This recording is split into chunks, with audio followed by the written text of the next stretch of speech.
on right now. Is Deshaun Watson going to show up? Deshaun's going to show up, and he's going to get his money.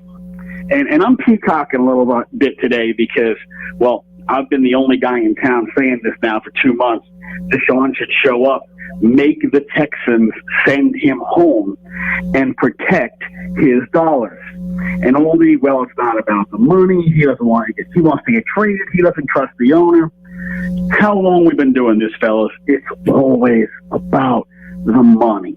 And the only reason for Deshaun to say, well, I'm showing up, and then actually do show up, you don't have to get the test so they could get into training camp. The only reason for him to do that while maintaining, but I still want to be traded, is to protect his money and not take those daily fines. Because, well, you can't get fined if the team sends you home. You weren't a holdout. You were sent home. So Deshaun's protecting his money, and he is now putting the pressure squarely on the Texans. The organization has not wanted to say anything about Deshaun publicly. David Culley has looked so uncomfortable when asked questions about Deshaun Watson that you can tell he's under a gag order. As soon as you say Deshaun's name, he literally looks like he soiled himself. It's the most funny-looking face you'll ever see in your life. But this is Deshaun protecting his money, make the Texans send me home, protect my cash, because realistically, if he holds out, all that's going to happen is Texans are going to fine him every single day he's not there. And under the new CBA, those fines are no longer waivable. They can't, once they're levied, that's it. You got to pay. So they fine him all the way through to the start of the season. And then at the start of the season, then Roger Goodell comes in and drops him on the commissioner's exempt list. So all he's going to do is take fines. Showing up helps prevent the fact that he's going to take all those fines before Roger Goodell ultimately has to make a decision on him come week 1. So I would assume that's kind of where I was going with this, Patrick, which is it's not only the Houston Texans, right? Like at some point now that Watson is going to report to camp, don't the Texans reach out and go like, what's going on? Or are we doing exempt lists? Like this also forces the National Football League's hand to a certain extent, does it not? It does to that extent of the Texans are certainly looking to the league to, for guidance. Are you going to put them on the exempt list? What are you going to do? Because what the league is going to do will then predicate what the Texans do. So for this example, let's say the league does not put Deshaun on the exempt list. Now the Texans are in a very unenviable position of having to suspend Deshaun Watson, which would mean no pay, suspend Deshaun Watson over charges that he has not yet been found guilty of. In fact, there was an article that came out today in Sports Illustrated. 10 women have filed a criminal complaint with the Houston Police Department against Deshaun Watson. Now, this is interesting to me from several avenues, but this one specifically. If you or I had 10 women file complaints about us, we'd be cuffed, stuffed, read our rights, and arraigned. They haven't even brought Deshaun in.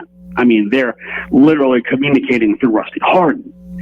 If 10 people have filed a complaint and the police have not arrested Deshaun, have not brought him into the station for questioning, have not arraigned him yet, is that because they think that the files are flimsy? Because it's really hard to get over 10 different women filing a criminal complaint against the same person, and that dude's still on the street. So when we get to week 1, it sounds like whether it's the league, whether it's the Texans, Deshaun Watson still is not under center for the Texans, correct? No chance. There is no chance Deshaun is under center week 1. I would tell you, I think Deshaun will never play another snap for the Texans. Traded or not, he's not going to play another snap for this franchise. I think those bridges are burned. Deshaun has gone out of his way to make sure everybody knows he doesn't want to be here. And then with all the civil charges, now you've sufficiently embarrassed the organization to the point where how do you justify bringing him back to the team? At least half your fan base is going to say, you can't bring that guy in, he's a sex offender. It doesn't matter that he hasn't been charged or he hasn't been convicted. Half the people are just going to feel that way because, in the court of public opinion, half the country, half the state's going to think he's guilty. So now you can't bring him back. Now you have to trade him. The important thing for the Texans here is to not screw this up and actually trade him for a proper return and not just sell him, for 5 cents on the dollar like they did DeAndre Hopkins or Jadeveon Clowney. Yep. So let's move on. So Deshaun Watson's out of the team regardless what happens. Week 1 comes around, and you look at this team. Tyrod Taylor, I would assume, is going to be the starting quarterback for the Houston Texans by the time we get to Week 1. My question is, are they really this bad? Like, our rankings had them the worst team in the National Football League. I look around the roster, and there's talent here offensively. Are they really the worst team in the National Football League without Deshaun Watson? However bad you think the Texans are, they're worse. Okay. Wow. They're worse. Look, just think about it from this perspective, right? Deshaun Watson last year, if the Texans had any kind of a running game, the offensive line gave up 50 sacks in a year where offensive holding was legal. And they couldn't run block. They couldn't pass block. The defense couldn't tackle anyone. They were the worst in the league against the run. They gave up 160-plus yards a game on the ground. Rice doesn't give up 160 yards on the ground. That's how bad they are. They gave up 30 touchdowns in the air, and they had 3 interceptions. They were dead last in takeaways. The defense isn't any better. They changed the names, but all they did was they swapped out their scrubs for other guys' scrubs. So they're still scrubs. They're not any good. And the offensive line is still very much a question. Laremy Tunsil's a really good player at left tackle. After that, Max Sharping is really inconsistent. Kenny Britt hasn't played in a year and a half, and he's supposed to be the center who replaces Nick Martin, who wasn't any good. And then you've got Marcus Cannon, who had surgery in June on his knee, and Titus Howard, who regressed horribly a season ago. And I'm supposed to feel good that the Texans want to run the football more. You can't run the football when you're always losing. The Texans trailed on average 33 minutes a game last year, and they went into halftime down 10 out of 16 times. If you're losing, you're not running the football.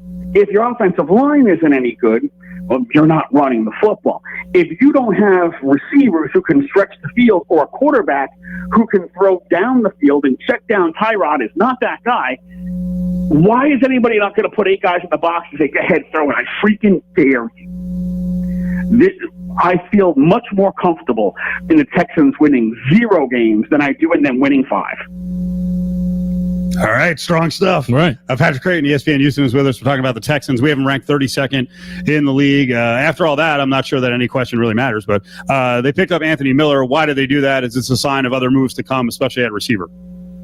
Hey, maybe Randall Cobb goes back to Green Bay. That's the hot rumor going on right now. How will the Packers further appease Aaron Rodgers? Well, they're going to bring back Randall Cobb. Maybe they can get Antonio Freeman while they're at it, too. Is Sterling Sharp, how's he feeling? Because, you want to keep going back. Well, you're not going to win going back, but if that's what makes A-Rod happy, that's what they're going to do, because they got to make him happy for one more year. And Randall Cobb's not a bad player. He just can't stay healthy anymore. Right. And he's not the Randall Cobb he used to be, but he's still a useful receiver. As he's gotten older, the injuries keep catching up with him. If I'm Green Bay, I can't imagine it costs me a whole lot to get Randall Cobb with that contract, maybe a 7th. It's like, here, just take anything and we'll give you Randall Cobb. So, is there going to be another move? I'm sure there's going to be another move made by the Texans, because all they do is they keep changing guys in and out. At least here they went and got a guy who possibly has some upside before they got to pay him. They'll have a year to check him out and see. But they don't have a lot of depth behind Brandon Cooks. It's Randall Cobb was off-turn, and Nico Collins, who opted out of last year in college, who is kind of a deep threat, and we don't know if Tyrod Taylor can actually get him the football. So there's plenty of holes in the Texans wide receiver group that this move bringing that certainly helps. Patrick, is there any chance that they move Deshaun Watson before this season? If the Eagles come and say, here's our 3 first-round picks for next year, we'll give you a first the following year, here's Jalen Hurts and another player, sold. But I don't know why any team would be willing to give that until they know what the NFL is ultimately going to do with Deshaun Watson. How many games is he going to miss? Until the NFL lays down some kind of ruling, I don't think any team's really going to make that hard of an offer. Right. I agree with you. So follow me on this one. If, say, the Dolphins came to them and they were like, we'll give you Tua and a first. You get one first. You get Hurts and a first and a second. Could the thinking in the Texans organization be like, you know what, we better get something for this guy, because if the truth really comes out and he gets hammered in this whole deal, we're going to get nothing for him? If the Texans are dumb, and that is a very strong possibility, that could happen. The smart play here for the Texans is wait it out. If that's the best you can get is one pick and a guy that you don't know will ever be healthy in his life, I'd sit on him, wait, let's get to next off season, let's see how everything plays out with the NFL, and then can I ask for full vote? You're not going to get another player like Deshaun Watson on this franchise maybe for another 6 years. I mean, look how long it took him to get him. So you can't blow it the way you blew it with DeAndre and you blew it with JD. They absolutely have to cash in. And if that means they got to sit on them for a year and eat their turd sandwich, then that's what they got to do. So give me your take on Rodgers' return, and I'm going to throw it this way at you. If I'm betting the Packers, do I just bet the Packers like, hey, this is going to be a normal season, it looks like Rodgers is going to be there for a year, and then he's gone? Do I just treat this like, hey, everything's good again, the Packers are going to be just as effective as they would have been, say last year? If Aaron Rodgers is going to play, I'm with you on that. I'm betting the Packers like I would normally bet the Packers. Aaron Rodgers is going to play. They're going to win their 12 games, and they're going to be a player in the NFC. And we'll see how the defense shakes out and how the running game shakes out. And if they get anybody besides Devontae Adams who can catch football on a regular basis, we'll see how all that works out. But he's still Aaron Rodgers. He's still the reigning MVP. He is the whole team. He makes everything go. And if he's going to play, then I'm going on the Packers. And one last point on the Texans, again, on the betting front. I know you sounded pretty hardcore down on them. The number is 4 wins. Unders minus 115. You're going under? I'm going under. Not exactly a great value, but no, I'd be going under. Wait, really quickly, they're bad to the point where they should be 3-point underdogs at home to Jacksonville in week 1. They're bad to the point of we might see Trevor Lawrence standing in the backfield looking for guys to throw for 5 to 6 seconds. Wow. They can't rush the passer. They can't cover. Their linebackers have cement feet. There is no tangible upgrade. You can't look at their defense from last year and look at the defense of this year and say, oh wow, they're tangibly better here, and here. The only guy that you could even say was an actual effective pass rusher last year, and that we're real being generous in this department, was J.J. Watt, who was doubled on every play and had the worst season of his career. So we took him out. We didn't add anybody else in there. How are they better? This has all the makings of an absolute